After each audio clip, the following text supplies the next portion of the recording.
Tentu saja mengawali perjumpaan kita patut bersyukur pada Allah Subhanahu wa taala yang masih memberikan kesempatan kepada kita untuk mengumpulkan amalan-amalan baik yang kelak nanti kita akan dapatkan bukti ataupun keberhasilan amalan yang kita kumpulkan itu lebih-lebih di bulan Dzulhijjah. Salawat serta salam semoga senantiasa tercurah dan terlimpah pada baginda Nabi besar Muhammad SAW yang telah memberikan teladan sikap, ucapan dan perilaku sehingga kita dituntut untuk menteladaninya. Di antara pelajaran yang bisa kita petik dari beliau adalah hadis yang diriwayatkan oleh Imam Bukhari Muslim, ya. Oh ya, saya lupa judulnya gini. Judulnya amalan sholat dan kurban di luar ibadah sholat dan kurban. Maksud saya, jadi amalan sholat dan kurban di luar ibadah sholat dan kurban, setelah sholat dan kurban gitu. Kan kita waktu Ramadan kemarin kan ya, sebulan penuh kita mempraktikkan akhlak Ramadan tuh ya. Nah setelah Ramadan kita praktekkan juga tuh amal Ramadan itu, akhlak Ramadan itu agar ketakwaan tetap terjaga. Maksudnya begitu Pak ya. Begitu juga 10 Dzulhijjah nih. Kan yang paling utama adalah 2, sholat dan kurban. Kalau Bapak Ibu baca surat Al-Kautsar itu ya, Inna a'tainakal kautsar fasholli li rabbika wanhar. Karena memang Allah telah memberikan nikmat yang banyak pada kita, Pak. Ya. Allah berfirman dalam surat Ibrahim ayat 34. Nanti Bapak Ibu buka ya Ibrahim itu. Wa atakum min kulli ma sa'altumu wa in ta'uddu ni'matallahi la tuhsuha innal insana ladzalumun kafar. Ibrahim ayat 34. Kata Allah, bukankah aku telah memberikan kepadamu itu begitu banyak, bahkan yang tidak pernah kamu minta. Ya, kan banyak Allah berikan kepada kita yang kita nggak minta. Allah kasih aja. Waktu kita bayi pernah minta nggak? Allah kasih tuh. Kita nggak pernah minta. Nggak diajarin bahkan nyedot. Mohon maaf tuh ya ibunya tuh, mamanya nggak diajarin. Langsung pinter aja gitu. Ya. Banyak nikmat yang Allah berikan yang tidak kita minta. Wa in ta'uddu ni'matallahi, bahkan jika kamu hitung nikmat itu kamu gak akan sanggup hitungnya. Gak akan sanggup. Kamu jadikan samudra itu sebagai tinta, ranting dahan pohon itu jadikan pena, kamu tulis nikmat itu, samudra itu habis Pak. Sementara nikmat Allah belum selesai itu ditulis. Itu kata Allah Pak. Saking banyaknya nikmat. Oleh karena itu, kalau kita merasa mendapatkan karunia begitu banyak, kata Allah, fasholli li rabbika wanhar. Hendaklah kamu berdoa. Sholat itu bisa sholat, bisa berdoa maknanya. Hendaklah kamu sholat karena Allah, berdoa kepada Allah, dan berkurbanlah. Ya. Nah sekarang masalahnya, bagaimana mempertahankan semangat sholat dan berkurban pada hari itu dipraktekkan di luar atau setelah kegiatan kurban, ya, baik tanggal 10, 11, 12, 13 itu kan hari nahar, hari berkurban. Nah itu tuh hanya Allah berikan kepada orang-orang yang istimewa. Enggak semua orang punya kesempatan berkurban Pak. Bukan hanya zaman sekarang, sejak zaman dulu, sejak zaman para sahabat, yang berkurban itu terbatas. Ya, terbatas. Sehingga begitu Bapak Ibu punya kesempatan berkurban tuh, jaga semangat berkurban itu setelah pelaksanaan Idul Kurban. Maksudnya begitu Pak. Judulnya itu ya. Untuk memulainya saya akan kutip satu hadis Pak. Hadis Bukhari Muslim yang diriwayatkan oleh Abu Hurairah ya. Kata Rasulullah SAW ngomong kepada Bilal. Cerita habis sholat subuh tuh ya. Rasul bersolat subuh ini asal burut ya Pak. Nanti Bapak Ibu bisa baca di Fathul Bari karya Ibnu Hajar Asqalani itu ya. Kitab yang monumental tuh. Setelah sholat subuh Rasul berbalik tuh. Dipanggil tuh Bilal tuh, di depan para sahabat. Ya Bilal, sini dia bilang. Ya. Apa? Ya Bilal, hadis nih biarja amalin amilta fil Islam wa inni sami'tu dafana alaika baina yaday fil jannah. Hadisnya panjang Pak, sebagi dua aja. Kata Rasulullah SAW bilang sini, coba aku mau ceritakan kepada kita semua nih ya, amalan apa yang kamu lakukan, yang kamu kerjakan di dalam Islam ini, karena aku tadi malam bermimpi ya, Allah perjalanan aku ke surga. Di surga tuh bermimpi jalan-jalan ke surga ya. Tiba-tiba aku mendengar suara terompah kamu di depanku ya. Terompah itu sendal. Ya dulu kan bakiak lah ya. Kelopak itu bila punya ciri khas, dia punya sendal tuh ya. Apa namanya? Ya skotop bekiak ya, trompa ya. Trompanya ada ciri khas, mungkin karena ada paku keras tuh ya. Pak Bila ini hamba saya Pak, budak, orang miskin, orang kampung. Oh udah nggak ada penampilan yang bisa dilihat dah kulehe. Jadi sendalnya pun berisik tuh. Lah Rasul bilang, saya itu tadi malam ngedengerin suara bekiak kamu tuh kelotak-kelotak ya di surga. Coba tuh. Amalan apa kira-kira menyebabkan engkau bisa masuk surga? Masih hidup orangnya ya. Sudah ditakdirkan masuk surga, coba tuh. Ah, luar biasa nih Bila nih. Dan bukan orang pinter kayak jebolan pesantren, dah dia orang budak kok, buat apa hamba saya gitu. Orang miskin susah gitu ya. Tapi Allah muliakan dia pasti hidup, dikasih tahu jadi penduduk surga tuh. Apa dia bilang?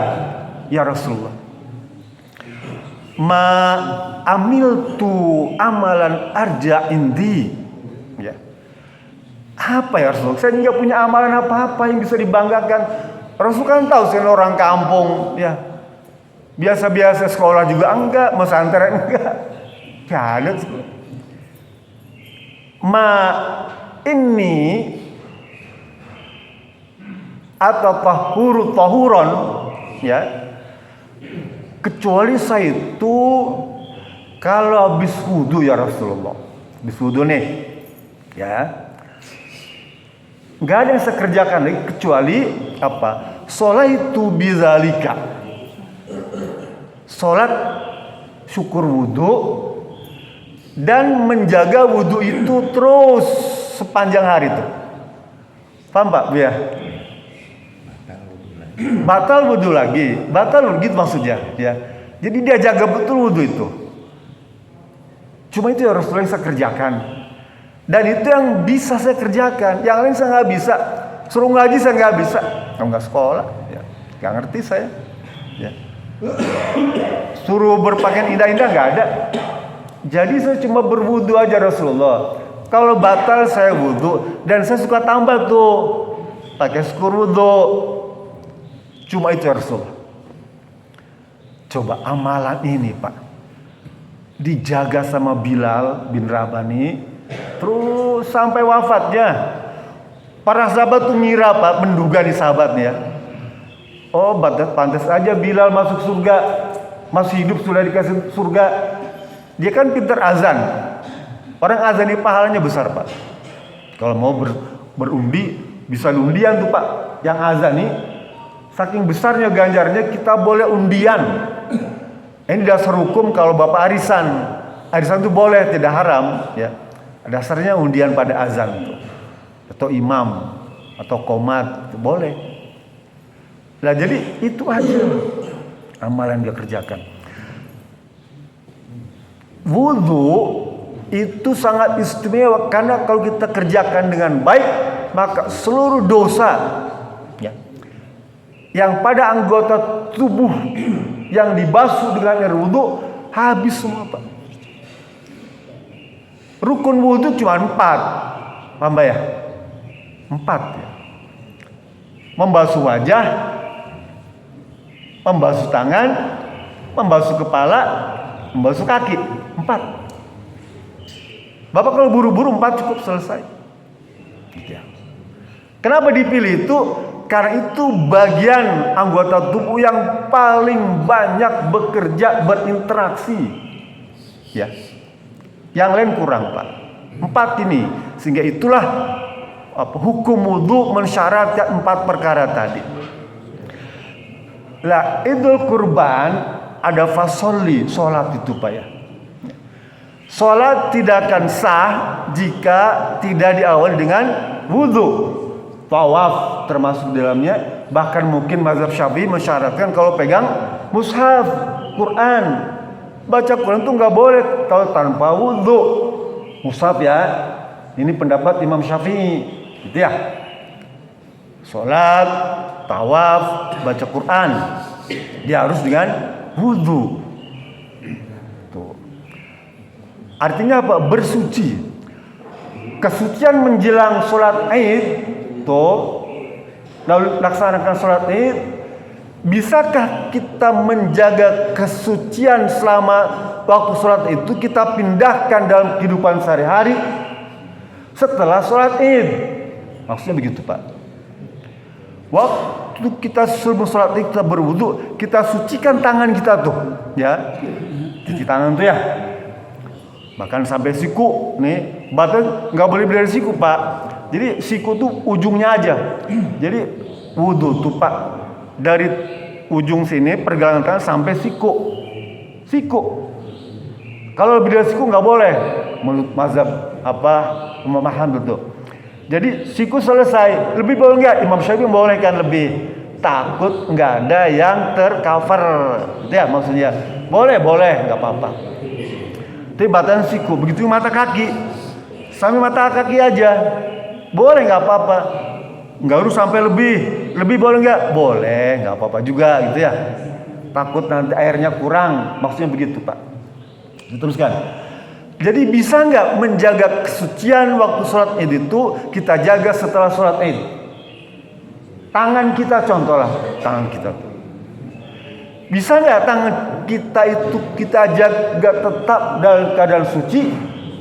Maksudnya Pak, tidak menggunakan tangan itu untuk keperluan yang tidak baik, keperluan yang menimbulkan madarat. Ya. Apa contohnya? Mengambil hak orang lain tuh. Bisa nggak tangan itu kita jaga selepas sholat itu untuk tidak mengambil hak orang lain, hak rakyat, hak fakir miskin, hak mustahik. Fakir miskin punya hak tuh ya. Kita ambil tuh jatah dagingnya tuh, contoh. Ya, kita ambil, kita paksa tuh. Artinya apa? Kita tidak bisa menjaga kesucian tangan kita. Padahal kita sudah disucikan tuh.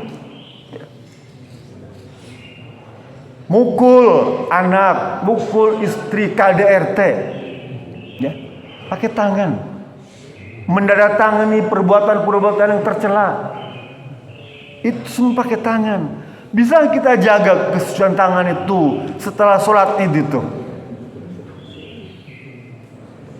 Itu Pak, itu baru tangan. Ya. Sekarang waktu bersuci, ya, kita dituntut, diajarkan oleh Rasulullah SAW untuk membasuh wajah. Di wajah itu ada 2, mata dan mulut, serta hidung. Ya, anggota tubuh tuh. Itu yang disuruh Rasul Allah ajarkan supaya dibersihkan, disucikan. Kan itu bagian penting yang banyak berinteraksi ya, dengan masyarakat. Dan itu yang banyak menimbulkan persoalan. Bahkan disunahkan tuh Pak, Bu, untuk wajah nih berkumur-kumur tuh, pamadbad, dan istinsyak, mencuci hidung tuh ya. Mulut ini disucikan. Nah, selepas sholat Id, bisa nggak kita jaga mulut kita itu, ya, untuk tidak mengucapkan kalimat-kalimat yang buruk? Apa misalnya? Ghibah, namimah, adu domba. Ya. Jaga mulut itu. Wah, berat Pak. Jaga mulut itu susah Pak. Ya. Sama istri, sama anak, tetangga. Bisa nggak jaga mulut kita? Apa setiap hari kita cuma ngejek pada istri saja? Menghina, merendahkan. Apa itu yang layak untuk dialamatkan kepada istri? Pak, Bu, saya kasih tahu ya. Dosa seorang suami, kesalahan seorang suami kepada istri nih, itu jauh lebih besar dosanya ketimbang kesalahan istri terhadap suami. Paham ya? Dosa suami lebih besar daripada dosa istri. Kenapa? Karena kalau istri berbuat kesalahan atau keliru pada suami, ya, misalnya nggak nurut nih, ya, datang malam Jumat, malam Senin, ya, nggak nurut ya. Suami udah lama nahan-nahan itu kan gak nurut. Itu masih kecil dibandingkan dosa suami pada istri. Kenapa? Karena istri nusyuz, ngelawan pada suami, gak nurut pada suami. Suami punya alat untuk menghukum istri, untuk memukul istri. Bahkan suami bisa menceraikan istri. Ya. Tapi kalau suami punya kesalahan atau keliru, ya, punya dosa pada istri, istri nggak punya alat untuk bisa menghukum suami. Istri tidak punya alat untuk menceraikan suami, nggak punya dia. Sekalipun ada hulu, gugat cerai itu ya, tetap keputusan ada di tangan suami. Nih suami nih ya, hati-hati udah tua nih. Dulu di Sukahaji tuh ada pasar burung Pak. Masih ada nggak sekarang ya? Masih ya? Saya lihat tuh yang tukang jual burung perkutut itu Pak. Lihat cerita ini berapa? 1 juta. Mahal banget Pak. Iya Pak, ini suaranya bagus. Burung uter ya? Tekukor. Huruf ketutuk, itu kan itu ya bunyinya. Pak, burung ini istimewa dia bilang. Kalau jatuh masuk dalam lubang yang sama, dia bisa bangun, bisa berdiri. Oh gitu. Maksudnya kandang yang sama gitu. Kalau masuk kandang yang sama, dia bisa bangun, bisa berdiri. Gitu. Tapi mahal banget dia. Kalau nggak bangun gimana? Bapak lus. Dia bangun bisa berdiri. Gitu. Burung, tapi ini cerita burung ya gitu ya. Lah itu kadang-kadang itu kesalahan siapa? Kesalahan suami itu kesalahan istri. Ketika istri marah, ya, ngambek. Kira-kira kesalahan suami itu kesalahan istri. Kesalahan suami, ya, tidak bisa memenuhi hasrat istri. Lah itu dosa itu lebih besar ketimbang kesalahan istri terhadap suami. Ya, artinya apa? Kita telah berbuat zalim kepada istri. Itu yang harus hindari, ya. Kadang-kadang kita ngambek duluan kan. Uang kesalahannya pada kita, tapi kita marah-marah, orang maring itu kepada istri. Lah, kamu yang salah, kenapa marah-marah kepada saya? Itu nggak boleh Pak. Mulut dijaga tuh Pak. Nah, termasuk ngomong kepada orang-orang yang lain tuh, teman segala tuh. Ada kalimat kotor, kata-kata kotor yang keluar tuh, jauhkan itu semua. Justru ganti kalimatnya kalimat yang bagus. Apa misalnya? Baca Quran. Gunakan mulut ini dengan baca Quran, zikir, ya, ngasih tausiah, ngasih nasihat. Tidak harus ceramah. Ngasih nasihat itu tidak harus ceramah di panggung, nggak. Ngomong dengan teman, ngobrol itu, jangan gitu dong, ya. Itu nggak boleh tuh, ya. Itu bertentangan dengan hukum negara dan hukum agama, nggak boleh. Adat juga nggak boleh. Ya. Jangan, jaga mulut. Di wajah, ini apalagi yang penting, mata. Bisa nggak setelah sholat id itu, Pak, Idul Adha ya? Tadi kita sucikan mata kita ya, wajah kita tuh, termasuk mata. Nah, setelah sholat ini kita bisa jaga mata kita tuh, ya. Untuk tidak memandang tempat-tempat yang tidak sehat. Ya. Kan banyak tempat-tempat yang tidak sehat sekarang nih ya. Dulu di zaman Nabi untuk melihat seperti itu harus pergi ke sungai-sungai, ya, ke danau-danau, ngeliat orang mandi tuh, ya. Susah. Sekarang nggak usah ke sungai, ke mana?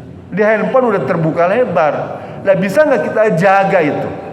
Memang berat, Pak. Saya pun berat, Pak. Kenapa? Karena itu muncul dengan sendirinya. Nah, teman-teman kirim, Bapak punya grup 10 grup nih, mohon maaf nih ya, grup WA. 10 grup.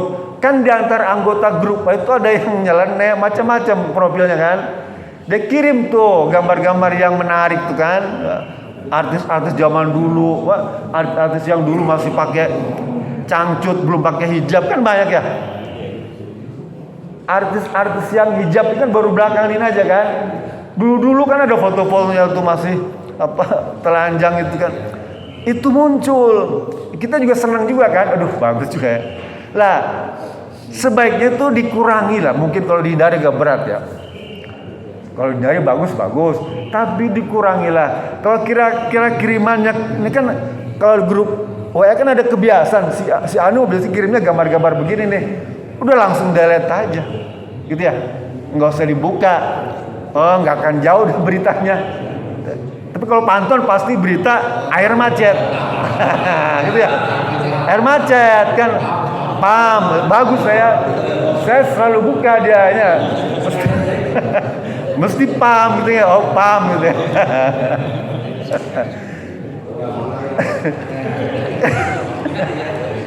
Nah, itu yang bagus-bagus. Saya muji lah pokoknya yang keluar mesti pam gitu ya. Kecuali malam minggu. Malam minggu. Dijaga mata nih. Ibu bapak sama-sama, nggak laki nggak perempuan. Di dalam surat An-Nur, Nur itu Pak artinya cahaya. Ayat 30. Allah suruh kita nih, wa kullil mu'minina yaghuddu min absarihim wa yahfadhu furujahum dzalika azka lahum. Surat An-Nur ayat 30. Apa kata Allah? Palingkanlah matamu itu, ya, tundukkanlah sebetulnya yahud menundukkan, tunduk ya. Tapi juga ulama memalingkan pandangan mata itu dari tempat-tempat yang tidak sehat, ya. Agar apa? Zalika azka lakum. Karena itu bisa mensucikan dirimu. Pak, orang yang bisa menjaga pandangan nih Pak, pandangan mata ya, itu Allah sucikan secara otomatis. Dan itu bukti bahwa kita telah menjaga kesucian kita setelah sholat id. Tuh. Rasul ya pernah ngasih nasihat pada Sayyidina Ali. Sayyidina Ali mantunya nih, anaknya kan jadi istrinya dia tuh. Dinasihatin sama Rasul Ali. Ya. La tutba'in nabarta, kamu tuh mata kamu jangan suka jalalatan. Tadinya suka jalalatan mata nih kan. Enggak boleh ngeliat jidat yang herang, nggak boleh dia. Pak, saya tuh kalau pergi goes tuh ya, kan anak nggak kuat Pak. Bukan nggak kuat goes, jangan 10 putaran masih nggak kuat melihat perempuan tuh kan. Aduh, saya bilang. Macem-macem tuh. Aduh, luar biasa Pak. Bukan bubur yang kelihatan bujur. Waduh itu ya. Tapi kadang suka iseng saya. Halo Neng. Ya. Assalamualaikum. Nggak ada yang nyaut. Dari 100 cuma 1. Halo Neng, Mas Agus ya? Bukan, Mas Agus ya?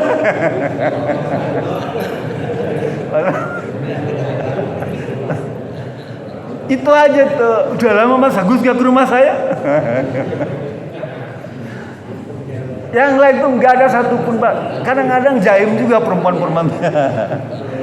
Tapi seneng aja, happy ya, gembira gitu ya. Nah, ini pandangan mata tuh kita harus jaga dengan baik Pak. Kata Rasul pada saatnya, ya Ali, la tutbinal beratan, jangan kamu ikuti pandangan mata itu ya dengan pandangan mata berikutnya. Fainakal awalulak ya, fainalakal ula walaysat lakal akhirah. Yang pandangan pertama itu memang untuk kamu ya, tapi pandangan berikutnya itu untuk akhirat. Maksudnya akan berdampak pada akhiratmu, maksudnya begitu ya. Tanya teman tuh, Ustadz, kalau pandangan yang pertama itu boleh, berarti saya boleh memandangnya lama nggak? Boleh nggak? Pandangan yang pertama lama gitu, melotot gitu. Waduh, saya bilang nggak ada dasarnya, saya nggak punya tuh. Atau gini saja dah, baca subhanallah. Nah, ya. Oh, iya. Pokoknya kalau melihat sesuatu yang menyenangkan, indah tapi menimbulkan bahaya tuh ya, menimbulkan fitnah, baca subhanallah, maha suci Allah. Artinya apa? Pandangan mata kita langsung disucikan oleh Allah Subhanahu wa taala. Oh, baca subhanallah. Iya, tapi boleh lama enggak baca subhanallah? Jangan. Diterusin subhanallah walhamdulillah wala ilaha illallah wallahu akbar. Sampai bola mata tuh kalau diketrok lepas tuh Pak. Nih mata nih kalau saking melotot cewek-cewek cakep kalau diketrok dari belakang nih lepas tuh biji mata tuh gini. Ayo dijaga Pak ya, jaga mata nih supaya apa? Jangan sampai jelalatan. Jangan sampai jelalatan. Ya mungkin kalau mata keranjang memang sifatnya gitu ya. Atau mata duitan juga sifatnya dia sudah nempel tuh. Ada nggak istilah mata duitan Bu? Ada ya? Habis bulan itu tanggal 30 ibu-ibu tuh langsung tuh ngambil dompet bapak tuh. Nggak boleh meleng sedikit, langsung. Si bapak ini kan pinter-pinter juga kan. Sebagian masuk dompet, sebagian masuk kos kaki kan. Ketahuan. Makanya jangan cari istri yang pinter. Bahaya punya istri pintar tuh ya. Bukan pintar nyari duit, pintar nyari duit suami. Kaos kaki diambil. Uang apa tuh Pak? Kaos kaki, uang sial. Kenapa sial? Sial ketahuan sama istri. Teruskan. Jadi jaga matamu Pak ya. Dulu Pak ada seorang tabiin Pak, saking takutnya dengan dosa karena matanya nih Pak, dicongkel matanya Pak, sendiri tuh bilang ke tangan, dia takut. Ini sahabat, bukan sahabat, tabiinnya, sangat terkenal gitu. Saya lupa kisahnya panjang dia, sambil dicongkel matanya, merasa dia berdosa melihat wanita ya tanpa busana tuh, ya ngeri. Dan yang berikutnya membasuh kepala ya, membasuh kepala. Apa di kepala tuh?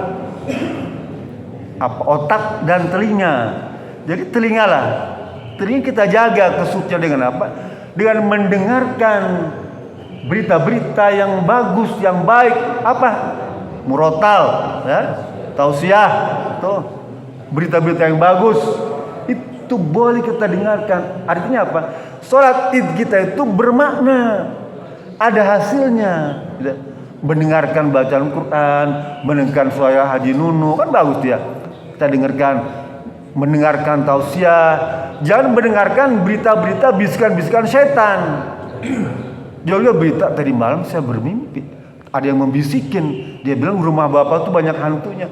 Itu bisikan setan, nggak boleh. Ya, setan membisikkan kita. Itu dibilang apa?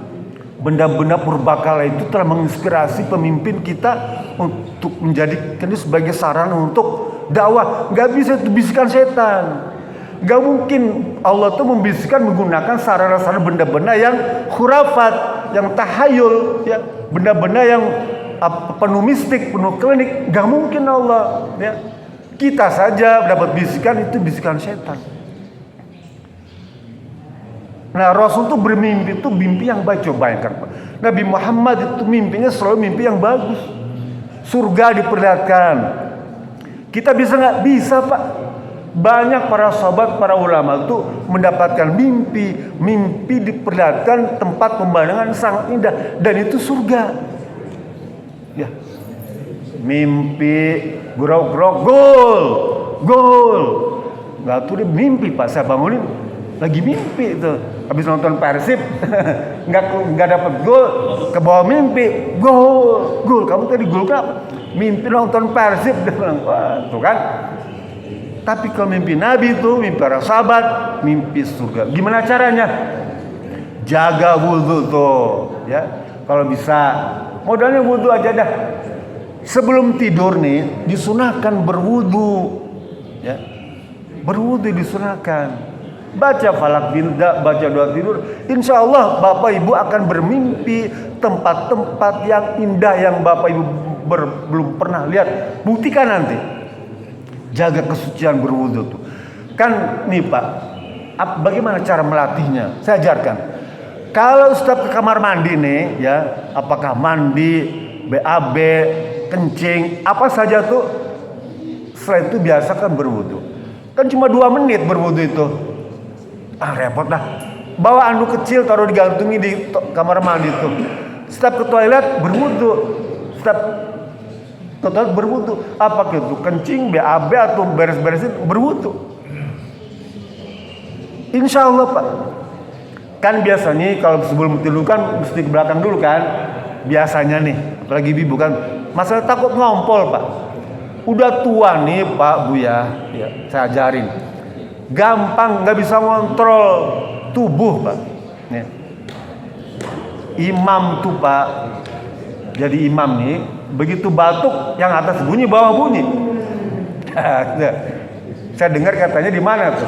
Karena kentut, imamnya langsung mindahin mic ya, ditawarin ke yang di belakang tuh. Imamnya batal nih ceritanya nih. Ceritanya sih hadisnya sahih, saya nggak dusta ya. Imam batal nih ceritanya. Mic-nya ini dia cerita mau keluar, tapi kan bawa mic tuh ya. Ditawarin ke yang makmum belakang tuh, ya, yang satu, yang bisa nggak mau, gitu. Tapi kedua lagi nggak mau. Tapi ketiga, kan batal dia ngomong nggak mau, batal kan. Lah, ini persoalan. Harusnya nggak usah menawarkan begitu, ya. Begitu batal langsung keluar, ya. Kasih syarat ke depan, maju depan, belakang, ya.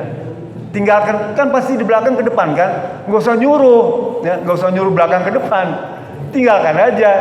Pastikan yang berpawulu ke depan kan, pasti gitu kan. Kalau atau saya ke depan, nggak mungkin kosong imam kan. Jadi nggak usah, Pak saya batal Pak, ini bapak ke depan dah. Jangan, nanti dijawab, jangan saya, nggak boleh, ya. Jadi ini juga penting ya. Memang sholat ini very technical Pak ya, very technical. Misalnya gini, jadi imam nih, mohon maaf nih. Jadi imam, kecelakaan kotoran cecak tuh ya, kan batal Pak. Gimana penyelesaiannya? Boleh keluar atau buka bajunya. Kalau kena surbannya buang. Kena pecinya buang. Paham Pak ya? Kan misalnya ngecak di sini, ya, kata makmum subhanallah. Wah mungkin kecak-cak nih, kerasa gitu ya. Di baju, di sorban, buang. Ya, kalau nggak mau keluar, baju buka bajunya. Kalau pakai kaos dalam, sehingga kita ini perlu Pak. Kalau jadi imam itu pakai pakaian double, ya, pakai kaos dalam juga. Kalau terjadi apa-apa, kita masih buka, ada cadangan pakaian dalam nih ya. Nah, begitu maksudnya. Jadi jangan kemudian begitu kena cak-cak, buka baju kan nggak pakai pakaian dalam, ya, jangan. Buang bajunya, lepas, lanjutkan, kan sebentar, ganti baju sebentar, kembali. Jadi wudu itu penting menjelang tidur. Kenapa? Karena malaikat akan mendoakan kita pada waktu tidur. Ya. Selama tidur kita ditemenin malaikat, Pak. Oh, di mana dia ada? Wallahu alam. Pokoknya Rasul ngasih tahu, selama kamu tidur dengan wudu, malaikat ada di situ. Ya, kita nggak tahu dia di mana, apa nonton kita, wallahu alam. Tapi dalam hadis lain, malaikat nggak akan nonton kita kalau berbuat dengan istri, dia mesti keluar. Paham ya? Rasul bilang malaikat nggak akan menonton kita, dia keluar. Kalau pada waktu itu ada hubungan intim, dia keluar. Tapi malaikat ada di kita dan terus berdoa untuk kita. Penutup nih, waktunya habis nih. Hadis Imam Muslim, ya, hadis sahih. Rasul bilang mau para sahabat, wahai para sahabat, adakah di antara kalian yang pengen ya masuk surga, diampuni dosanya dan derajatnya ditinggikan? Derajat ditinggikan. Ampuni dosanya sudah banyak, tapi ini derajat ditinggikan ini jarang-jarang, Pak. Kalau ampunan dosa, ya, bapak buat musibah selesai. Sholat, puasa, haji, umrah itu hapus dosa itu. Tapi untuk derajat yang tinggi nggak banyak. Apa di antaranya? Ketika ya mau ya Rasulullah, isbaghul wudu indal makari. Pertama nih, memperbarui wudu ya di saat kamu nggak suka berwudu atau susah untuk berwudu, justru kamu perbarui wudu itu bisa meninggikan derajat. Ya, satu tuh ya, ada 3. Yang kedua, wa kasratul khuta ila jamaah. Buru-buru ngejar sholat jamaah tuh. Ya? Jangan sampai ketinggalan takbiratul ula. Takbiratul ihram yang pertama tuh, kalau bisa jangan ketinggalan tuh, ya. Dapatkan itu. Istimewa, Pak. Oke, enggak sempat itu masjid enggak apa-apa, tapi takbiratul ula yang pertama itu jangan sampai ketinggalan tuh, khususnya sholat wajib. Yang ketiga, intidarus sholat ba'da sholat. Menunggu sholat berikutnya setelah sholat. Ya, menunggu sholat berikutnya setelah sholat. Misalnya apa? Sholat maghrib yang dekat nih. Nggak pulang nunggu sholat isya di masjid aja. Ini 3 perkara ini berat-berat semua, Pak. Tapi ganjarannya bukannya surga, tapi derajatnya paling tinggi. Kan kita juga pengen kalau nonton Persib itu nggak mau kan cuma di tribun paling atas kan, nggak pengen kan, ya nggak kelihatan, nggak ada pakai mesti kacamata pembesar, saking jauh kan. Kita pengen duduk nonton Persib itu di depan, di VIP itu kan gitu ya. Nah, surga juga begitu. Memang semuanya enak, semua dapat, tapi kita pengen surga yang paling mulia, yang paling bagus. Apa? Jannatul Firdaus tuh. Itu dicapai dengan 3 perkara tadi. Apa?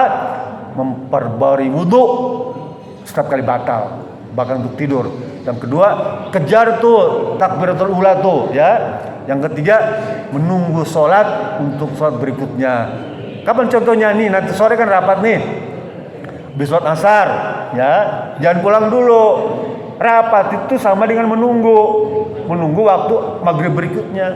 Habis rapat sholat asar tuh, tunggu di masjid. Nanti sambung dengan sholat maghrib. Mau hebat lagi, tunggu lagi sampai sholat isya, ya.